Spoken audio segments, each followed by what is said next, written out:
Hi guys, thank you so much for joining me once again. And that murder spree in Minnesota has taken a really strange turn where the murderer is now blaming Tim Walz for his assassination spree. Exclusive Vance Boelter blamed Governor Walz for shooting rampage in confession letter, sources say.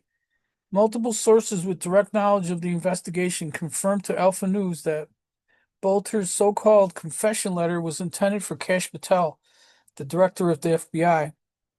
And there's the murderous man right there, along with this guy who's been spewing hate for years and allowed his cities to burn during those Summer of Love riots. Oh, so disgusting. Assassination suspect Vance Boelter wrote a letter in which he blamed Minnesota Governor Tim Walz for the murderous rampage Boelter committed. According to sources, multiple sources with direct knowledge of the investigations have confirmed to Alpha News that Boelter's so-called confession letter was intended for Kash Patel, the director of the FBI.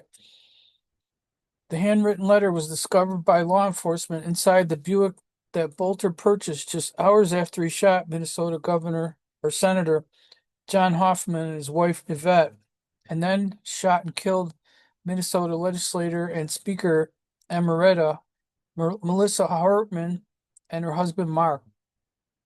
And that's a really strange story in itself because the cops were there and he still carried out the murders. After an extensive manhunt, the largest in Minnesota state history, Boelter was arrested not far from his home in Green Isle, Minnesota.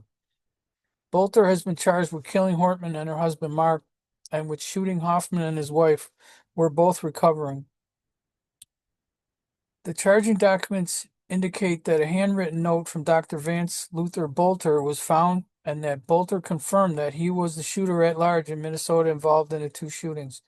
The charges also indicate that Boelter bought the Buick and an e-bike for $900. Must be a real hoopty because he got an e-bike too from a man he didn't know at a bus stop in North Minneapolis. That man drove Boelter to a U.S. bank where Boelter emptied $2,200 from his account. A surveillance camera at that location recorded Boelter wearing a cowboy hat. An image from that video was released by the FBI as the manhunt to find Boelter was underway. A security camera video from Boelter's neighbor in North Minneapolis, where Boelter rented a room, also shows him wearing a cowboy hat. Boelter rented a room in North Minneapolis, but also had a home in Green Isle. Several sources have confirmed that Boelter apparently made the 1 hour trip from North Minneapolis to Green Isle to retrieve a large sum of money that was hidden somewhere in his residence. However, Boelter never made it back inside, and law enforcement had already recovered the money. Guy was not very smart. Neither was his wife. Walz was not named in a typed copy of Boelter's hit list obtained by Alpha News that was compiled and shared among law enforcement officials soon after Boelter allegedly committed the shootings. The list included names of dozens of Democratic politicians and abortion facilities. Governor Walz, who recently referred to ICE agents as President Donald Trump's Gestapo and urged Democrats to bully the S out of Trump, has acknowledged the need for a more civil discourse this week. Oh, gee, I wonder why he's saying that. Alpha News has reached out to the office of Governor Walz for comment. This article will be updated if we receive a response. Of course, they have not received a response from that guy, and nor will they.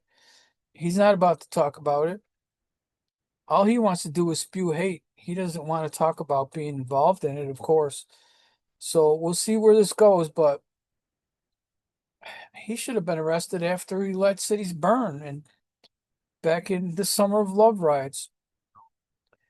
Let's hope we can put an end to this Democratic hate running around this country and killing people. And I thank you so much for watching. I love you all, and I will see you on the next broadcast. Bye bye.